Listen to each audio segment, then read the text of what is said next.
মন্ত্রীকে তুলে দেবেন। আমি রাজি, তুমি শুধু এই পাথরটা আমাকে দাও।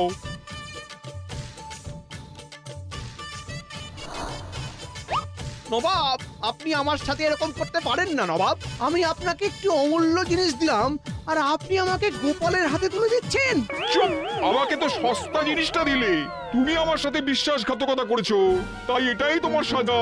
আর নবাব, আর একটা কথা, কি কথা? এই পাথরটি কিন্তু সহজে ব্যবহার করা যায় না।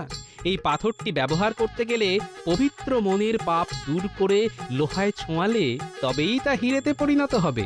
বুঝতেই তো পারছেন, দামি জিনিস বলে কথা। উজির, তুমি এটাকে লোহায় ছুঁয়ে দেখো তো হিরেতে পরিণত করতে পারো কিনা, তারপর দেখবো তুমি কতটা পাপ মুক্ত মানুষ। আমি জানতুম তুমি একজন পাপী মানুষ।